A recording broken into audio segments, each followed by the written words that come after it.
Hello and welcome to the Fans of Wrestling Show, where we do a weekly review of all things wrestling. I'll be your host, Paulie Price, and I'm super excited to get this franchise going. This show is going to be a little different than other people's podcasts, and I'm a super fan of Busted Open. I love those guys. They kind of inspired me to do this because I love wrestling, and a lot of their points were the same points that I had, and I feel like my whole gimmick in this is I'm a fan. So if you don't like my criticism or if you don't like my opinion, no problem.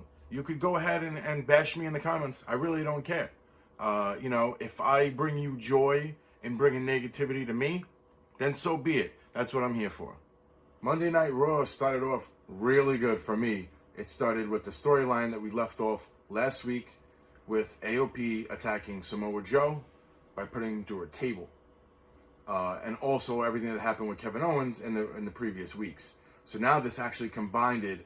Kevin Owens and Samoa Joe fought back. We were able to see Seth Rollins get the coquina clutch on him, and everybody loved that because we've been hating on Seth, but for me, I'm a huge Seth Rollins fan, so whatever that guy does, I'm behind him. Another one of my favorite parts of the beginning of the show was immediately after the confrontation between AOP, Seth Rollins, Kevin Owens, and Samoa Joe. We saw backstage probably one of the best promos I've seen in a while with Samoa Joe and Kevin Owens, because I got goosebumps because the chemistry that I felt that they had already and that they were going to bestow on Seth Rollins and AOP, I just can't wait for that storyline to unfold. And at that point, these guys got thrown out of the show and they were gone for the rest of the show. All right, the first match of Monday Night Raw was probably by far one of my favorite matches of the night, and that was Aleister Black versus Buddy Murphy. This match was just such a great storyteller. I mean, these guys just went back and forth. I literally didn't know who was going to win the match because there were so many near falls that they really, I was at the edge of my seat with this match the whole time. The crowd was behind this match the whole time. And just seeing Aleister Black land that black mass and solidifying the win, I got to give that match a 5 out of 5. And then our next match was Eric Rowan versus a local competitor. But really, what I want to know was, what's in the cage, And if you're curious, I threw up a poll. Check it out on Twitter. 43% said a creature. 29% said Harper's head. 14% said Baby Yoda. For me, this was a quick match. I think it was about 2 or 3 minutes. So I'm going to give it about a 3 out of 5. And the next match was Charlotte versus Natalya. Now, first off, this started with Charlotte coming out and announcing that she's going to be entering the Women's Royal Rumble this year, 2020. Like we already didn't know that was going to happen. But then Natalya comes out and says, you know what? Let's see if you still got it. And they put on probably the second best match of the night from me. This match was a really solid match. It even had a little drama. I love how the 24/7 championship came about. And Eric Young actually running in the ring and getting a big boo from Charlotte. I really love that. I thought that was awesome. And then Charlotte, of course, coming out with the big win. So I give this match a 4 out of 5.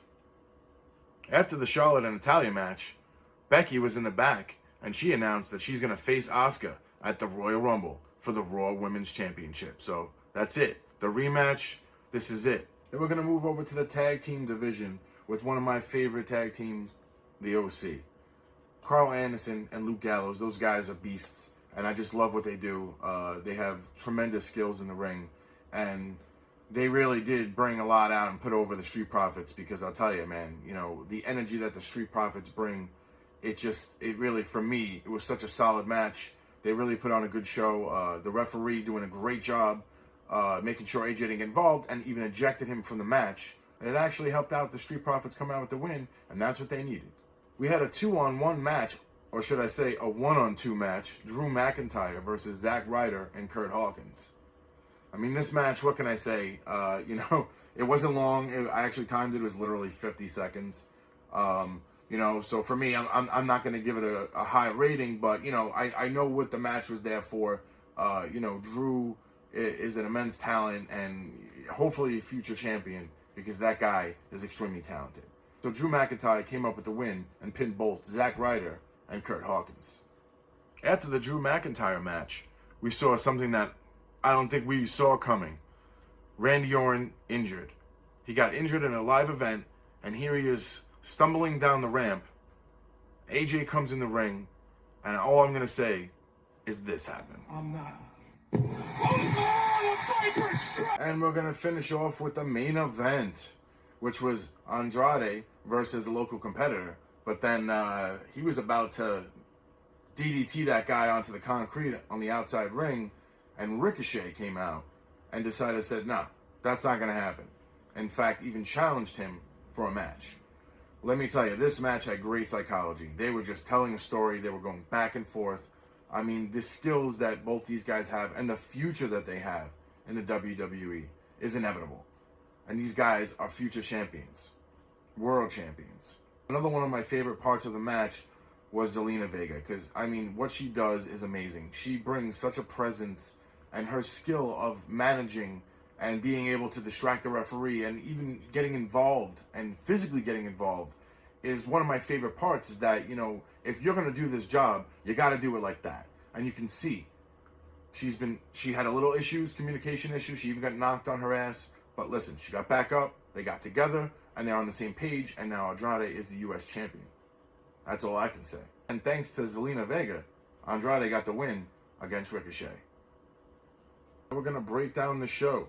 So for me, I like to break it down to 4 categories: ref rating, match card rating, production value, and show rating. So for me, the ref rating, I'm giving a 5. For the match card rating, I'm going to give it a 4. You know, for me, I actually would have threw the Drew McIntyre up ahead to Eric Rowan and kind of pushed that back. That's just something I would have did. I think that might have been a little better. Having Drew McIntyre in the beginning of the show might have given it a little more pop. For the production value, I'm going to give it a 5. You know, WWE is always great. Their audio, the commentary was great. Everybody was on their mark. I think the new lineup between Raw and SmackDown is working out well now. For the show rating, I'm going to give the show an overall 4. Now, I didn't talk about the Bobby Lashley and the Lana wedding. For me, this is it's not one of my favorite storylines, and, you know, I understand why it's there. And I get it. You know, the YouTube views are up over 3 million. You know, I get that, and I understand that.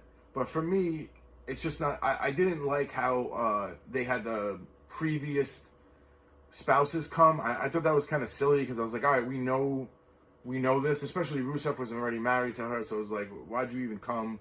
You know, to me, that made no sense. It would have been better if actually they didn't do the guy and they had the woman come out first and actually pretend to be Bobby Lashley's real wife and be like, what are you doing? You're married. This isn't even real. You know, and that would have been cool, and then it would have gave some realism to it. And then you could have had Liv Morgan come out and do what she did. But, you know, for me, it's like, listen, you know, that's there for the shock value of, for whatever it is. You know, I saw a lot of things on Twitter, people saying they were offended and this and that. For me, I wasn't offended. I know, listen, wrestling, sometimes it has to be corny and fun. That's just how it is. If you can't accept it, then don't watch it.